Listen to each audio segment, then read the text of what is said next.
Good morning, students. How are you, all of you? स्वागत है आपका हमारे YouTube channel Arya school Hamirwas में।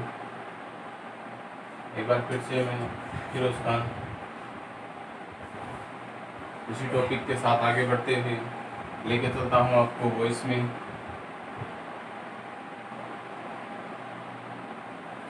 में। अब तक हमने बेसिक इंफॉर्मेशंस और डबल ऑब्जेक्ट्स वाले सेंटेंस देखे थे, tense related changes, pronoun related changes और क्या डबल ऑब्जेक्ट वाले सेंटेंस देखे थे। अब हम देखेंगे अनइम्पोर्टेंट सब्जेक्ट्स। क्या देखेंगे?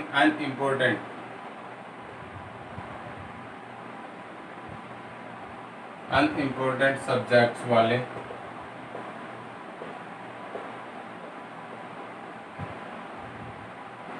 सेंटेंसेस। अनइम्पोर्टेंट सब्जेक्ट वाले जो सेंटेंसेस हैं वो किस प्रकार से हैं या कौन से हैं, क्या हिसाब, क्या प्रतिक्रियाएं हैं उसकी वो देखेंगे। तो इसमें हम लिखेंगे यदि एक्टिव वॉइस में कोई अनइम्पोर्टेंट सब्जेक्ट दिया हो, और वो अनइम्पोर्टेंट सब्जेक्ट क्या क्या हो सकते हैं। पहले अनइम्पोर्टेंट सब्जेक्ट्स देखेंगे, क्या क्या अनइम्पोर्टेंट सब्जेक्ट्स हो सकते हैं, तो वो देखेंगे। सबसे पहले है समवन, समबॉडी, एवरीवन, एवरीबॉडी। क्या क्या है? Someone, somebody, everyone,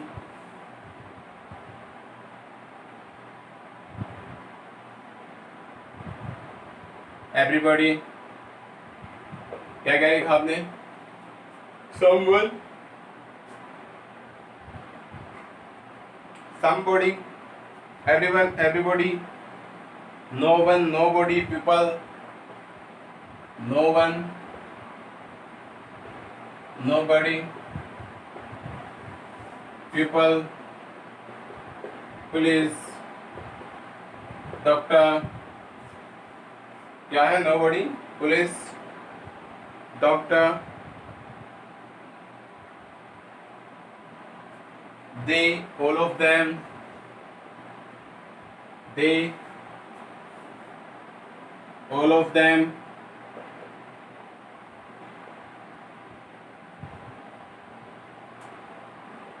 farmer, etc।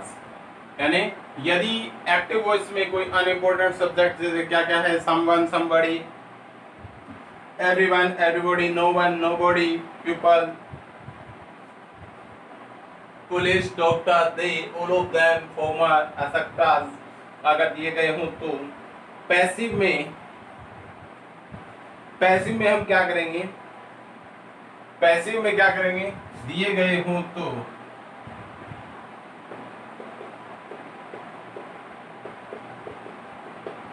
Passive voice में bye plus object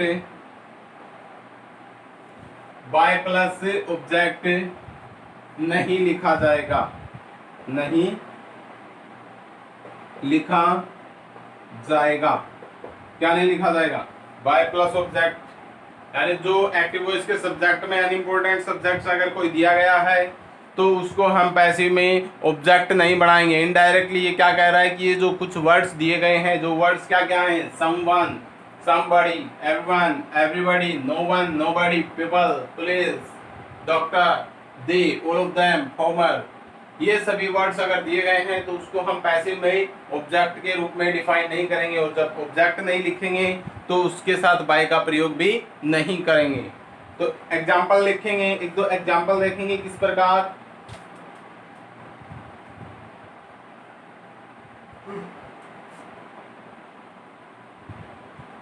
People speaks Hindi all over the India। People speak English all over the world।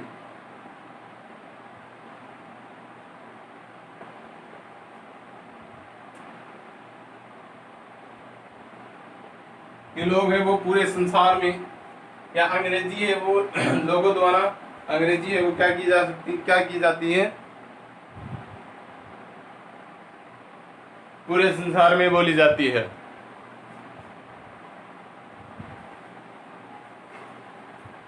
People speaks English all over the world। अब इसको हम convert करेंगे तो देखिए यहाँ पे speak के बाद क्या है, इंग्लिश है, ये अनइम्पोर्टेंट वर्ड है तो इसको हम वैसा का वैसा रखेंगे। ऑब्जेक्ट कौन सा है इसमें, इंग्लिश है, तो English is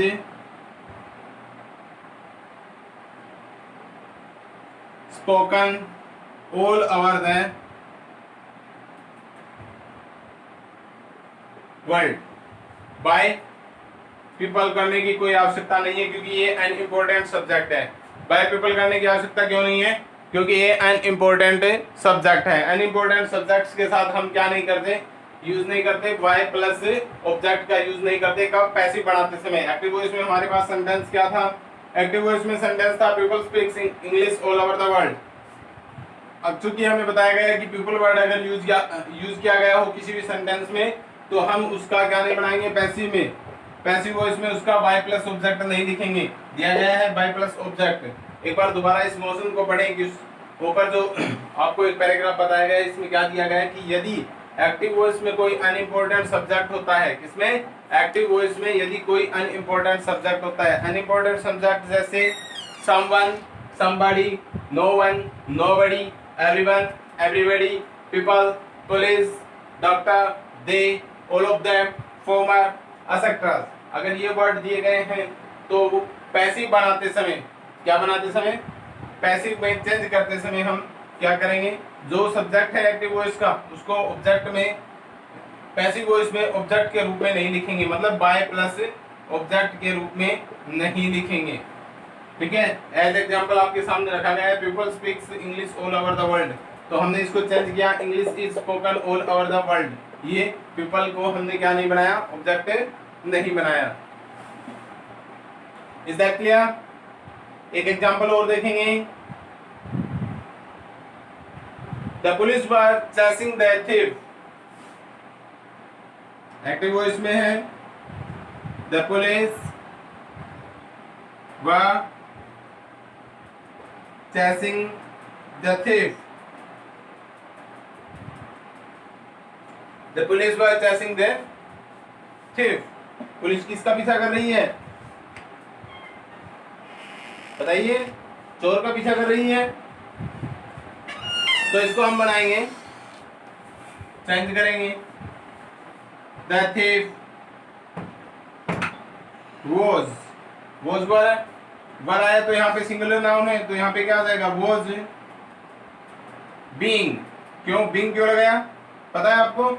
the thief object को हमने सब्जेक्ट बनाया, हेल्पिंग वर्ब वॉज पर, यानी पास्ट कंटिन्यूअस टेंस का है तो पास्ट कंटिन्यूअस को पास्ट कंटिन्यूअस टेंस में ही चेंज करते हैं, लेकिन उसके लिए जो हेल्पिंग वर्ब है उसके तुरंत बाद किसका प्रयोग करते हैं, बीइंग का प्रयोग करते हैं। किसका प्रयोग करते हैं, बीइंग का।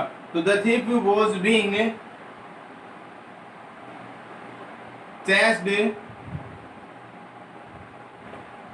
The thief was being chased, the thief was being chased. इसके बाद हम ऑब्जेक्ट नहीं लिखेंगे, द पुलिस को ऑब्जेक्ट बनाकर बिल्कुल नहीं लिखेंगे।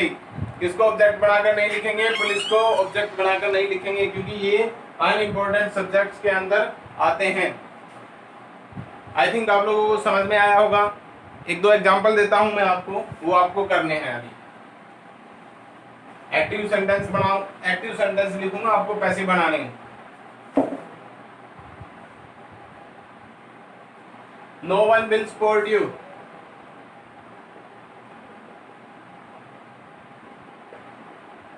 ये एक्टिव वॉइस है, इसको पैसिव में चेंज करो। सेकंड है no one will support you.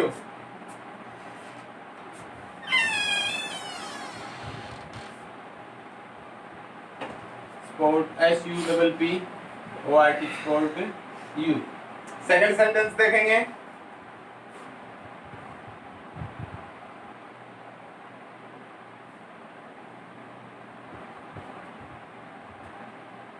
farmer grows wheat,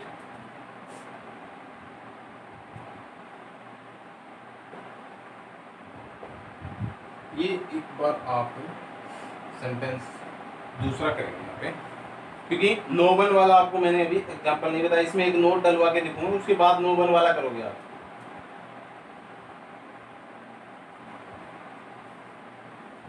They make many things of plastic. They make many things of plastic.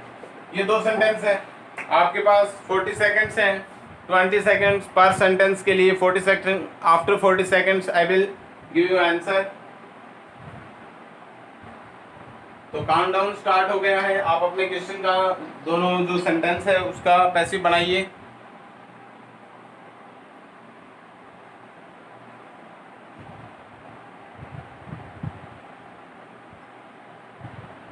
नीचे दो सेंटेंस से पहले से बना के दे रखे हैं, उसी के अकॉर्डिंग बनाना है।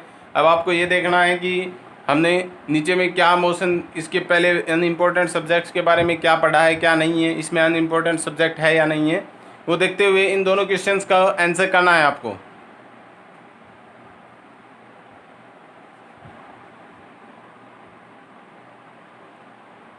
तो मैं आपको, चलो टाइम अप, इसका आंसर बताता हूं। They make many things of plastic, तो आप लिखोगे, ये पूरा एक ऑब्जेक्ट हो गया, मैनी थिंग्स ऑफ प्लास्टिक।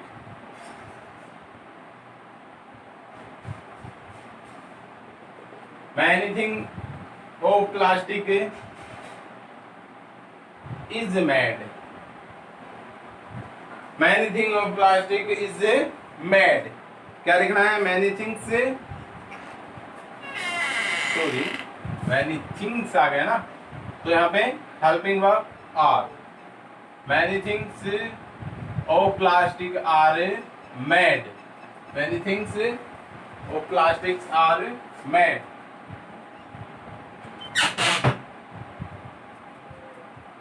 इसके बाद देखेंगे सेकंड जो अपना सेंटेंस था उसको पैसिव में कैसे कन्वर्ट करेंगे। तो लिखेंगे वीट, क्या लिखेंगे? Wheat is grown, wheat is grown. पहले सेंटेंस था farmers grow wheat, farmers grow wheat, तो wheat is grown। ये अपना सेंटेंस था जिसको हमने अनइम्पोर्टेंट सब्जेक्ट के अकॉर्डिंग पैसिव में चेंज किया है। आई थिंक आपको इतना समझ में आ गया होगा। अब मैं आपको इसके बारे में एक विशेष बात और बताता हूँ, नोट डाल के आपको लिखना है।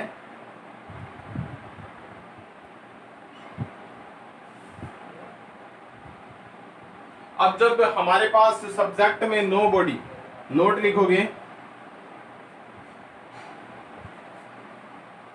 नो बॉडी और नो वन को पैसिव में छोड़ने पर सेंटेंस नेगेटिव बनेगा। क्या बनेगा? सेंटेंस नेगेटिव बनेगा। सीधी सी बात है, जब अगर सेंटेंस में हमारे पास नो बॉडी आया है, नो वन आया है, तो जब हम इसको पैसिव में कन्वर्ट करेंगे, तो पैसिव में कन्वर्ट करने के साथ ही जब हम सब्जेक्ट को नहीं लिखेंगे, तो सब्जेक्ट नहीं लिखने का के लिए हमें क्या करना होगा? उस सेंटेंस को नेगेटिव बनाना होगा। क्या करना होगा? उस सेंटेंस को नेगेटिव बनाना होगा, तब जाकर हमारा एक्टिव से पैसिव बिल्कुल करेक्ट होगा। सेंटेंस कैसे? नो बॉडी मतलब किसी भी सेंटेंस में नो बॉडी आया है सब्जेक्ट में और नो वन आया है, नो बॉडी और नो वन दोनों सेंटेंस में आए हैं, तो आप उसको चेंज करते समय ये ख्याल रखें कि हमें नो बॉडी और नो वन तो हटाना ही है, क्योंकि ये अनइम्पोर्टेंट सब्जेक्ट है। और अनइम्पोर्टेंट सब्जेक्ट को जब हटाओगे तो उस सेंटेंस को आप नेगेटिव रखोगे। क्या रखोगे? नेगेटिव रखोगे। एज एग्जाम्पल हम एक सेंटेंस देखते हैं।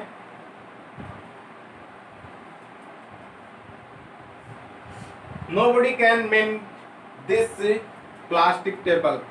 Yes, this broken table. Example के तौर पे देखेंगे, nobody can man this broken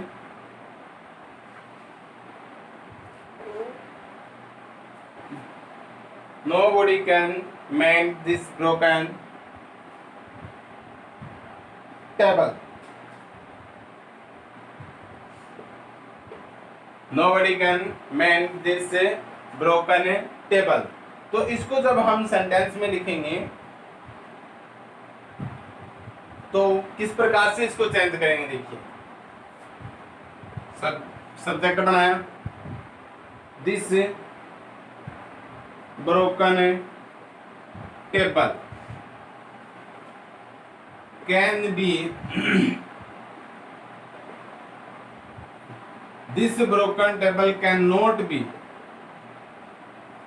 this broken table can not be mended, can not B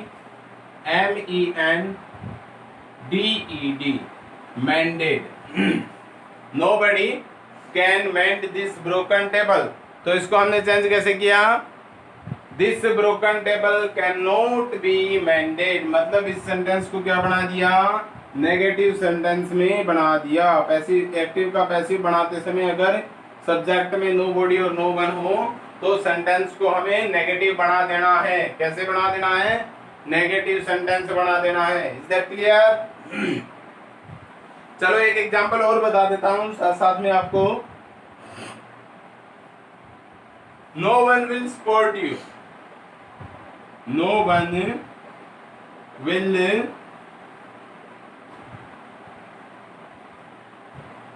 support you, no one will support you, तो इसको हम देखेंगे, सब्जेक्ट बनाएंगे यू।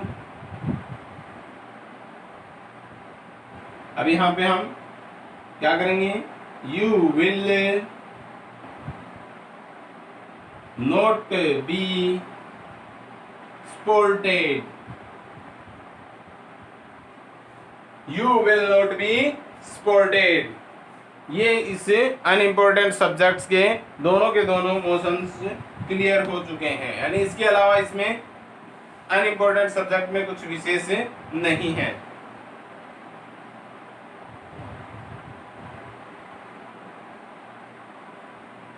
इसके बाद हम देखेंगे, देखिए आगे क्या है,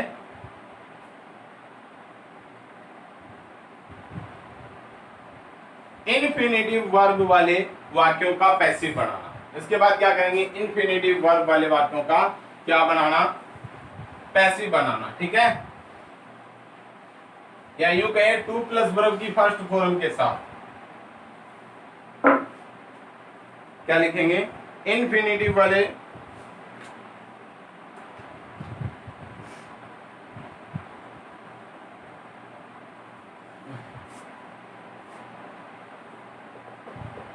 इन्फिनिटिव वर्ब वाले वाक्य। इन्फिनिटिव वर्ब यानी टू प्लस एमबी की फर्स्ट फॉर्म। ठीक है, क्या होता है, टू प्लस वर्ब की फर्स्ट फॉर्म।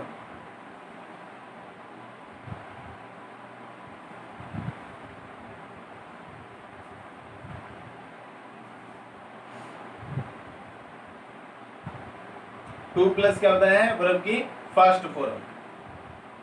अब टू किस किस के साथ कैसे होगा वो मैं आपको बताऊंगा ठीक से। तो टू प्लस वर्ब की फर्स्ट फॉर्म या इन्फिनिटिव वर्ब वाले वाक्यों का पैसिव, इन्फिनिटिव वर्ब वाले वाक्यों का क्या करना है, पैसिव बनाना है। वो कैसे बनाएंगे, देखिए इन्फिनिटिव वर्ब वाले वाक्यों का पैसिव किस प्रकार से हो सकता है, इन्फिनिटिव वर्ब वाले वाक्य क्या होते हैं, ये सबसे पहले हम लिखेंगे। जो लाइन जो सेंटेंस अभी लिखवा रहा हूं एकदम बिल्कुल आराम से ध्यानपूर्वक देखिएगा।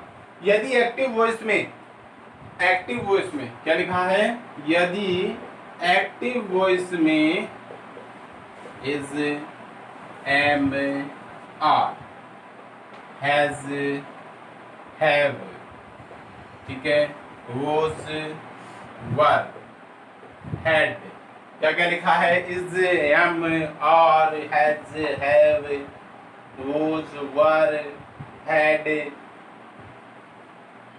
will have, shall have, क्या आया है? will have और shall have, क्या क्या आया है? is, am, are, has, have, was, were, had, will have, shall have, इनके साथ देखिए इस सभी के बाद यानी इनके बाद या इनके पश्चात, इनके बाद टू प्लस वर्ब की फर्स्ट फॉर्म हो, क्या हो? टू प्लस वर्ब की फर्स्ट फॉर्म हो तो क्या हो? टू प्लस वर्ब की फर्स्ट फॉर्म हो तो क्या करेंगे? देखो, टू प्लस वर्ब की फर्स्ट फॉर्म हो तो पैसिव में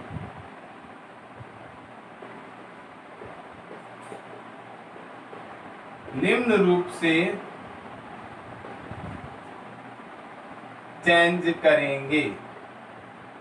ठीक है, तो एक बार तो हम देख लेते हैं एक्टिव वॉइस का फॉर्मेट क्या होना चाहिए, यानी ये सारी मैं एक बार इनको हेल्पिंग वर्ब के रूप में रखता हूं। ठीक है, क्या आया? Subject plus H V plus to plus M V की फर्स्ट फॉर्म, क्या है? ये सब्जेक्ट है और ये हेल्पिंग वर्ब जो ऊपर डिफाइन की गई है। ठीक है ना, यहाँ पे मैंने हेल्पिंग वर्ब लिखा है, सब्जेक्ट प्लस जो भी हेल्पिंग वर्ब हमारे पास यहाँ सामने दी गई है वो प्लस टू और उसके बाद मैन वर्ब की फर्स्ट फॉर्म और उसके बाद ऑब्जेक्ट आया हो। क्या आया हो? ऑब्जेक्ट आया हो। तो सेंटेंस को हम किस प्रकार से चेंज करेंगे वो तरीका देखेंगे। कैसे चेंज करेंगे उसके लिए हमें पैसिव में चेंज करने के लिए हमें क्या करना होगा? सबसे पहले हम देखेंगे पैसिव। ठीक है, पैसिव में क्या करेंगे? ये ऑब्जेक्ट है, इसको हम यहाँ पे क्या बना देंगे? सब्जेक्ट। ठीक है, प्लस जो भी हेल्पिंग वर्ब है according to subject helping verb आ जाएंगे, लेकिन रिलेटेड उस टेंस से होना चाहिए। ठीक है ना, जो भी हेल्पिंग वर्ब है वो सेम की सेम क्या आ जाएगी? वो ही हेल्पिंग वर्ब आ जाएगी। उसके बाद आएगा to plus be plus M V की थर्ड फॉर्म प्लस ऑब्जेक्ट। ये वाला सब्जेक्ट है वो यहाँ पे जाके किस में बदला जाएगा? ऑब्जेक्ट में बदला जाएगा, और ये ऑब्जेक्ट है वो यहाँ पे आके किसमें? सब्जेक्ट में बदला जाएगा। दो स्ट्रक्चर दिए हैं मैंने, ये अपना पहला एक्टिव वॉइस का स्ट्रक्चर है, इसमें क्या बता रहा है? सब्जेक्ट और ये जो हेल्पिंग वर्ब है is, am, are, was, were, has, have, had, will have और शैल हैव, ये जो हेल्पिंग वर्ब्स है इसके साथ अगर इसके तुरंत बाद टू प्लस वर्ब की फर्स्ट फॉर्म हो तो पैसिव को किस प्रकार से चेंज करेंगे? उस पैसिव को नीचे देखिए क्या बताया गया है कि पैसिव वॉइस में हम सबसे पहले जो ऑब्जेक्ट दिया गया है एक्टिव वॉइस का उसको क्या बनाएंगे? सब्जेक्ट बनाएंगे। उसके तुरंत बाद जो भी हेल्पिंग वर्ब है according to subject and tense, according to subject and tense यानी सब्जेक्ट और टेंस के अनुसार जो भी सुटेबल हेल्पिंग वर्ब है वो सुटेबल हेल्पिंग वर्ब लगाएंगे। उसके तुरंत बाद जो टू था वो टू वैसा का वैसा लगा देंगे, और टू के बाद लगाएंगे बी। क्या लगाएंगे? बी लगाएंगे, और बी लगाकर मैन वर्ब की कौन सी फॉर्म है? थर्ड फॉर्म का यूज करेंगे। मैन वर्ब की कौन सी फॉर्म का यूज करेंगे? थर्ड फॉर्म का यूज करेंगे, और लास्ट में ऑब्जेक्ट यानी एक्टिव वॉइस के जो सब्जेक्ट है उसको ऑब्जेक्ट में रख देंगे। एम आई राइट? तो देखिए एक एग्जांपल देखते हैं, एग्जांपल के साथ ही आपको ये अच्छे से समझ में आ जाएगा।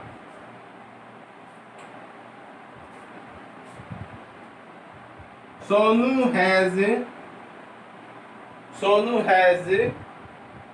टू रीड इंग्लिश,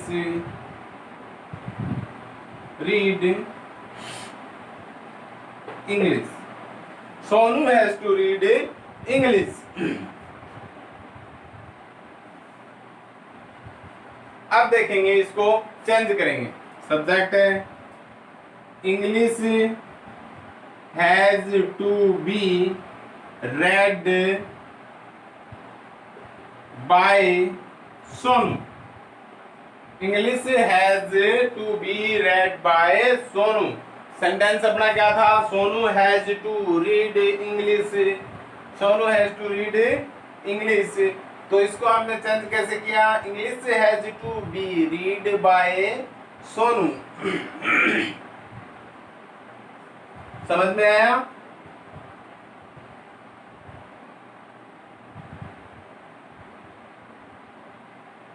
एक एग्जांपल और देखेंगे।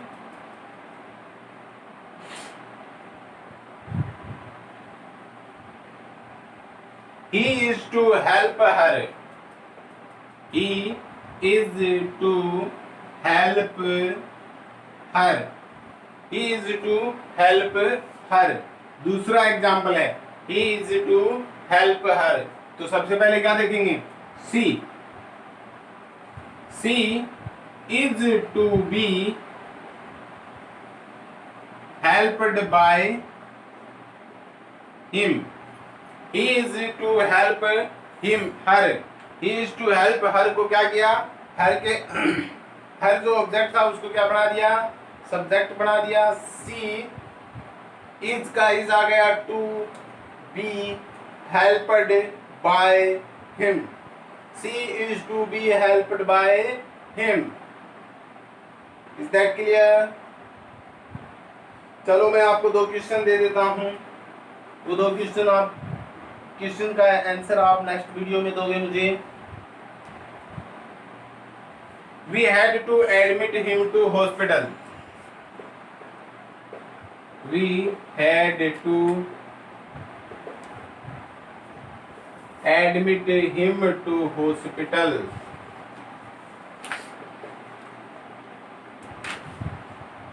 We had to admitted.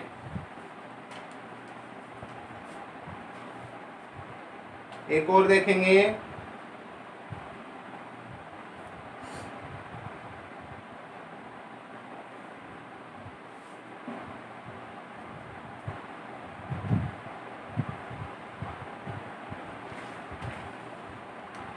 I have to finish my work.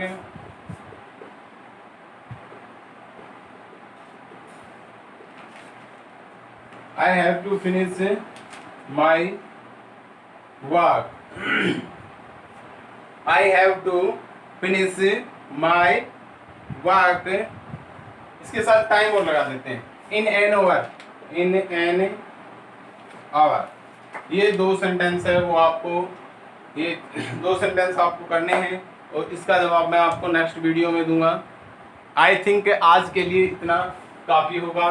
जितना मैंने आपको बताया है उसके एक्सरसाइज में जो भी आपको क्वेश्चंस मिलते हैं या जो भी सेंटेंस मिलते हैं आप उस पर ट्राई करके देखिए और जितना जो कुछ पढ़ाया जाए आप उसको घर पे रिपीट ज़रूर कीजिएगा। जब तक आप रिपीट नहीं करोगे, रिवीजन नहीं करोगे, तब तक आपको ठीक से समझ में नहीं आएगा।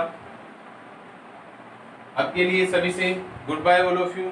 तब तक के लिए आप बने रहिए हमारे YouTube channel Arya school Hamirwas. अगर कुछ भी अच्छा पढ़ाया गया है तो लाइक बटन ज़रूर प्रेस कीजिएगा। Goodbye all of you. Thanking for watching our videos.